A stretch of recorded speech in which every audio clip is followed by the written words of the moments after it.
Quero desejar a todos os meus irmãos maçons e não maçons, judeus e não judeus, um forte abraço, aquele aperto de mão diferenciado e convidá-los a mais uma reflexão. A reflexão de hoje é sobre como a humanidade ela é irracional, né? Você não pode esperar racionalidade, escolhas, decisões racionais da humanidade, né? Ou do grande povo, da grande massa, né? Porque eu digo isso baseado nos textos bíblicos, né? Ainda na discussão sobre João, Jesus, né? O testemunho que João dá sobre Jesus, né? Completamente diferente do testemunho que Mateus dá sobre Jesus. E por que eu digo que não dá para esperar da humanidade a racionalidade? Porque um sistema de crença aonde você mata o animal para perdão dos pecados, você trocar a morte desse animal, né, pela morte de um ser humano, né? Ou seja, matar um ser humano no lugar de um animal para arrependimento, para perdão dos pecados de outras pessoas, é uma irracionalidade muito grande, né? Você pensar que esse tipo de ritual de sacrifício humano está realmente salvando a pessoa de algum pecado, né? Por quê? Porque dentro do sistema de crença judaica, o animal ele vai morrer, seja pelos pecados dos outros ou seja para comer, né? Então você matar ele para o perdão dos pecados das pessoas não faz diferença. Não faz diferença, porque o próprio Deus judaico diz para os judeus, né? É, toda a erva do campo, todos os frutos do campo, isso ainda em Gênesis, né? Todos os animais vão servir para vocês de alimento. Então, se o animal não morre para servir de perdão dos pecados, né? Ele vai morrer como alimento, né? Para comer, né? Então, ou seja, o discurso de libertação verdadeiro seria, né? Já que o que prende as pessoas é o pecado, seria um ser humano vai ser morto agora pelo pecado de todos e não haverá mais pecado na terra. Acabou, não existe mais pecado, né? Mas você matar uma pessoa e ainda ser considerada pecadora, matando uma pessoa pelo pecado de todas as outras, né? Isso é uma irracionalidade muito grande, né? Porque você matou uma pessoa para perdão dos pecados de outra, mas você ainda continua preso no sistema de pecado. Então, se tivesse continuado matando animal, né, era mais lucro, porque o animal ainda continua morrendo, mesmo que não seja para sacrifício, para perdão dos pecados, morre para ser servir de alimento. Então, na hora que você mata ele para se alimentar, você pode matar ao mesmo tempo para um ritual de sacrifício de perdão de pecados, né? E por que eu digo isso, senhoras e senhores?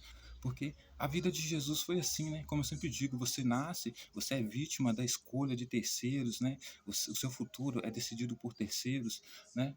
Você não é você mesmo, você é fruto, né, da crença, né, da esperança, né, da crença de outras pessoas. E assim foi a vida de Jesus, né? Veja que Jesus, quando João vai falar sobre Jesus, né, João, quando ele estava batizando as pessoas, Jesus se aproxima dele, ele vai dizer para os escribas e fariseus, né, testemunhando a respeito de Jesus, que nem conhecia, né? Olha só o falso testemunho dele, né? E ao mesmo tempo vai chamar Jesus de Cordeiro, né? Eis o Cordeiro de Deus, né? Aí o texto vai dizer que dois discípulos de João, vendo João chamar Jesus de Cordeiro, começam a seguir ele. Jesus olha para eles e fala para eles assim: o que procurais? Como se estivesse estressado, irritado com isso, né? O que vocês estão procurando, né?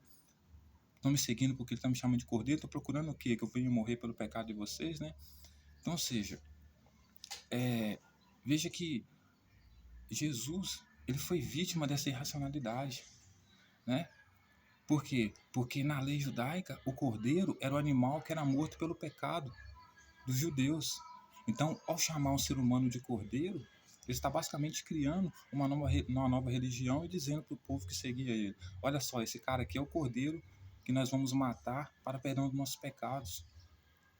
Jesus, ele nasceu, né, sem poder ter escolha e autonomia sobre o seu destino, teve sobre si um título, uma mira, né, foi transformado em um animal morto injustamente por pessoas crentes, religiosas, louca, né, que achava que era necessário um sacrifício humano, crença inventada de João, né, para perdão dos pecados das outras pessoas, sem que já havia estabelecido o animal, né, como sacrifício para perdão dos pecados, né?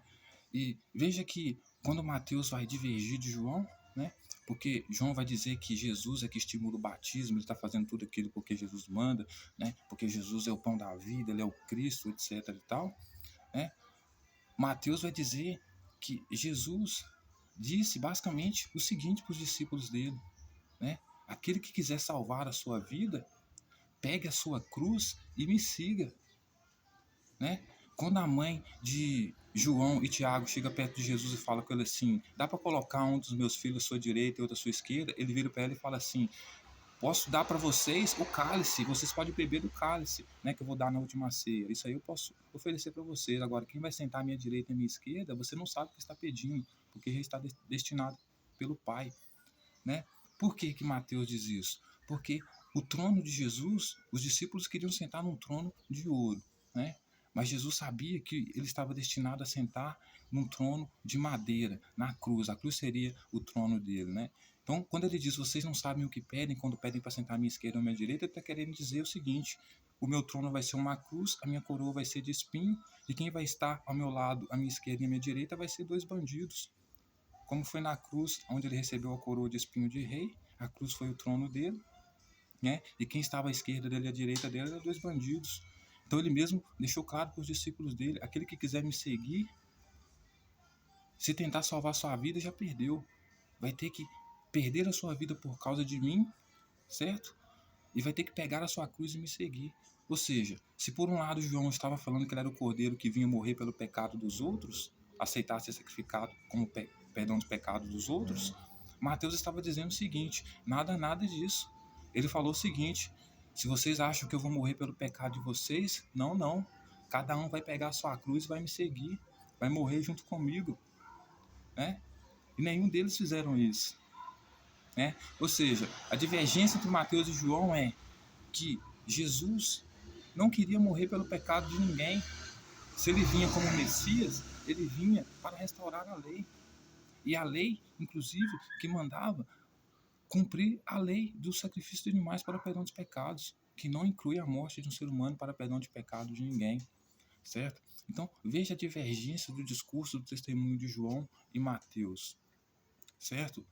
Jesus, inclusive João vai dizer que Jesus, tanto que não queria ser sacrificado como um animal, como um cordeiro para perdão dos pecados, que ele chega a dizer para o pessoal o seguinte: a carne que eu vou dar pela vida do mundo, onde ele se apresenta como o pão do céu, como a salvação do mundo, ele vai dizer: a carne que eu vou dar pela vida do mundo, já que vocês me seguem porque acreditam que eu sou o cordeiro que vai morrer pelo pecado de vocês, vai ser o pão, que é o que ele partiu na última ceia e disse: esse aqui é meu corpo, e o cálice que vai ser transformado no sangue do cordeiro. Então, seja, o que ele está querendo dizer é o seguinte: João colocou em mim o título de cordeiro que vai morrer sacrificado pelo perdão do pecado de vocês. Mateus já diz o seguinte: não. Se você quiser ser seguidor dele, vai carregar a cruz como ele e morrer como ele. Então você também vai ser morto para sacrifício, né, como sacrifício para perdão do pecado de outras pessoas. Certo? E João vai dizer, senhoras e senhores, que ele vai dizer isso, né? Que a carne, né, que ele ia dar pela vida do mundo, já que as pessoas viam ele como cordeiro e o que era oferecido pela vida do mundo na Páscoa era a carne do cordeiro, né? Ele está dizendo: eu não vou oferecer o cordeiro, né, como manda a lei, mas também não vou morrer como se fosse um cordeiro. Então não vai morrer eu, ser humano, como cordeiro para perdão dos pecados de vocês. Também não vou sacrificar o animal, o cordeiro, como manda a lei para perdão dos pecados de vocês. Mas esse pão que eu estou partindo aqui, a partir de hoje, é a nova aliança. É o novo cordeiro. Então toda vez na Páscoa, em vez de vocês matarem um cordeiro ou um ser humano para perdão de pecado de vocês, vocês vão pegar o pão e vão partir o pão. E esse pão partido vai ser o corpo do cordeiro sendo morto. E o cálice bebido vai ser o sangue dele. Então essa é a nova aliança. Né? Então, João, em todas as tentativas dele de testemunhar a favor de Jesus, ele acaba complicando Jesus, né? Porque ele coloca uma mira sobre Jesus, né?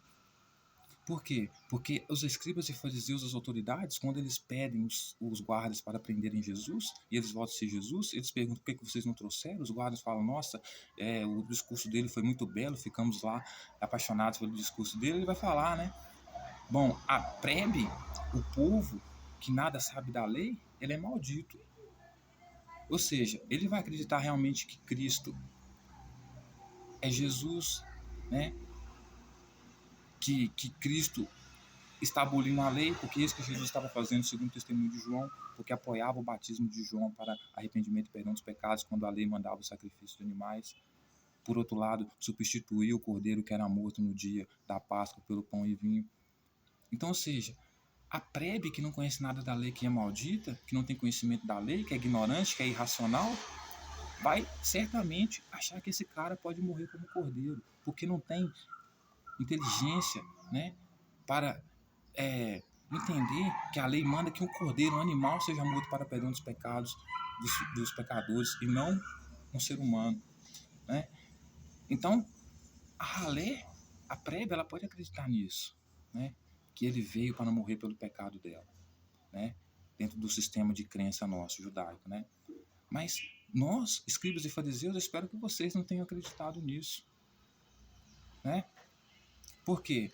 Porque, segundo Mateus, Jesus, né? Porque os dois, enquanto João diz que Jesus está basicamente criando uma nova religião, Mateus vai dizer que ele vem para seguir a lei e não abolir a lei. Então, se ele vem para seguir a lei e não abolir a lei, é claro que ele sabia que era o animal que deveria ser morto para perdão dos pecados, dos mais pobres deveria ser o pombinho, assim como a mãe dele fez com ele, né? E o cordeiro deveria ser um animal sacrificado na Páscoa, e não um ser humano, né? E não ele, né? Então, por isso que ele diz em Mateus, né? Não, eu vou dar a recompensa a cada um a sua obra. Aquele que quiser me seguir, pegue a sua cruz e me siga, que morra junto comigo, né? Coisa que os discípulos dele não fez. Inclusive, João negou que o conhecia, né? Ou seja, não podia depois nem defender ele, porque estava preso pelo juramento, né? Ele teve que pedir um leproso, né? Para, depois dele ter purificado o leproso, ir lá no templo, oferecer a oferta que Moisés ordenou para servir de testemunho para o sacerdote. Ou seja, que ele estava influenciando as pessoas a seguirem a lei, né? Então, ou seja, o testemunho de João, ele diverge completamente do testemunho de Mateus. Justamente por quê? Porque João, ele é irracional, né? E além disso, ignorante, né? Porque se Jesus veio para seguir a lei e seguir a lei e não abolir a lei certamente manda o sacrifício de animais para perdão dos pecados, não o batismo para perdão e arrependimento dos pecados, né? Não a troca do cordeiro pelo pão e o vinho, não a troca da morte do cordeiro pela morte de um outro ser humano. Qualquer um que entende da lei sabe disso, né? É o animal que tem que morrer, né? Mas João não sabia disso, né? Então, ou seja, o discurso de Mateus, o testemunho de Mateus até ajuda Jesus perante as autoridades, mas o discurso de João já atrapalha ele completamente. Não só atrapalha ele, como coloca sobre ele um alvo, né? Porque as autoridades vão olhar para Jesus e vão falar assim: como assim esse cara é o cordeiro que vem morrer pelo pecado de todos, dizendo que está seguindo a lei, se a lei manda que um animal seja morto? Só uma pessoa que não conhece nada da lei, como a ralé, como o povo, que vai achar que isso aí é verdade. Por quê? Porque é totalmente provido de irracionalidade, né? Porque matou um ser humano para perdão dos pecados, os pecados ainda continuam, né? E ele continua preso ainda no pecado. Então, ou seja, não serviu de nada, né? Então, senhoras e senhores, esse é o vídeo de hoje, né? Que eu venho trazer para as senhoras e senhores. O que eu quero dizer com tudo isso é que não dá para esperar a racionalidade do povo, né? Não dá para esperar a racionalidade do povo, né? Porque Jesus prometeu para os discípulos dele 12 tronos para julgar as tribos de Israel. Os 12 tronos que ele ofereceu para os discípulos dele para julgar, isso já aconteceu, foi a última ceia dele com os discípulos dele. Porque os 12 tronos ali era a última ceia dele. Não poderia ser um trono de ouro, porque, segundo os seus próprios discípulos, ele era um rei humilde, que vinha montado no jumento. Um rei que vem montado no jumento, né, que quer ser rei montado no jumento, não vai querer sentar no trono de ouro, né?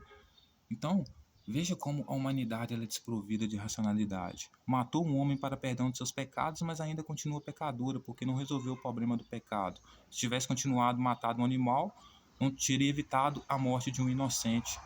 Tudo isso por quê? Porque falta de conhecimento da lei, né? Então, não dá para esperar a racionalidade da humanidade. Terminando às 14h33, nosso número simbólico.